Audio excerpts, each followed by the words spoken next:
Now, there's been recent controversy between Warner Brothers and Marvel with regards to certain release dates, and I'm here to talk about the history of why these release dates are significant to either studio. That refers to the first weekend of May and one of the mid-weekends in July.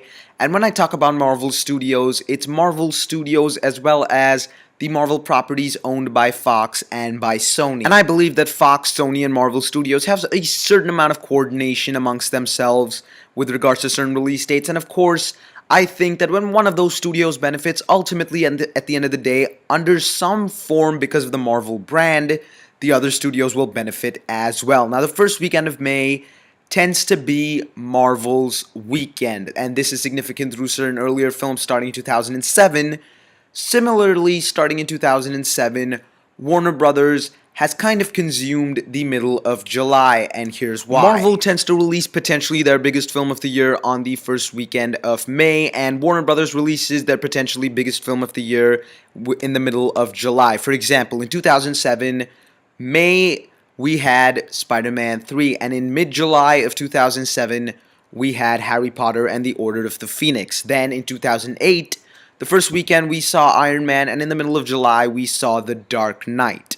In 2009, we saw X-Men Origins Wolverine, which of course is a Fox property, but still under the Marvel brand name nonetheless, in the first weekend of May. And in 2009, middle of July, we saw Harry Potter and the Half-Blood Prince. In 2010, the first weekend of May had Iron Man 2, and the middle of July had Inception. In 2011, the first weekend of May had Thor, and the middle of July had the final Harry Potter film, Harry Potter and the Deathly Hallows Part 2.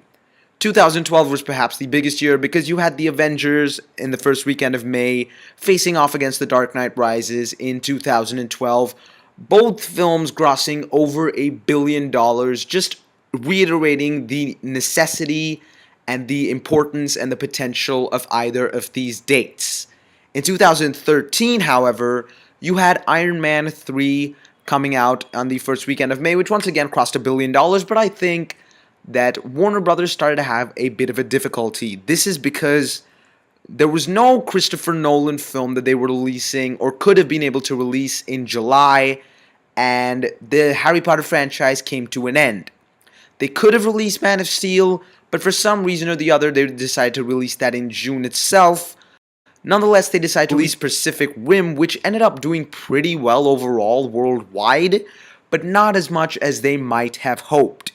And 2014 is really where I personally believe this controversy began. The thing is, the first weekend of May has The Amazing Spider-Man 2, and in the middle, if you remember, The Hobbit There and Back Again was supposed to release in the midweek of July, which is a Warner Brothers property, but that got postponed to December, as I remember, as it was on the very same day that X-Men Days of Future Past, a Fox-owned Marvel property, was also supposed to release. They were both on the same date, and knowing for a fact that The Hobbit was supposed to be released on that date years in advance, X-Men didn't move, The Hobbit didn't move, and I believe that that's where the coldness between the two studios really started to arise, even though both of them ultimately changed their dates.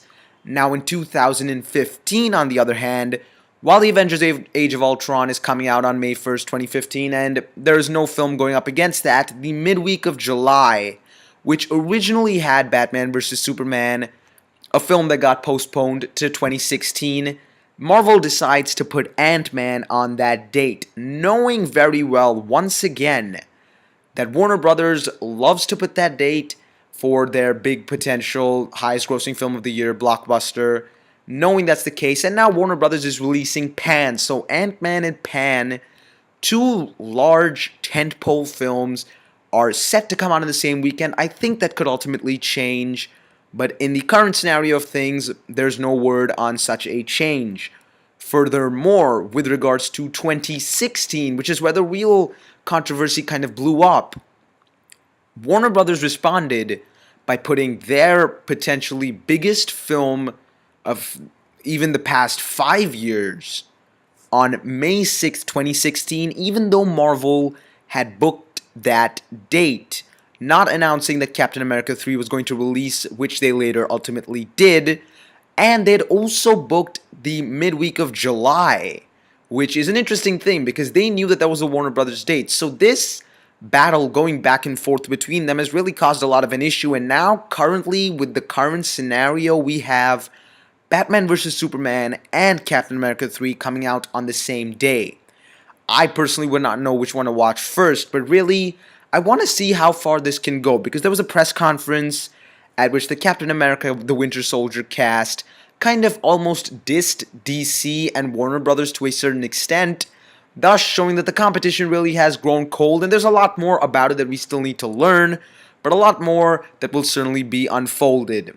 With the way things are going, I know it sounds far-fetched, but we could live in a future where we will have an Avengers film and a Justice League film releasing on the very same day.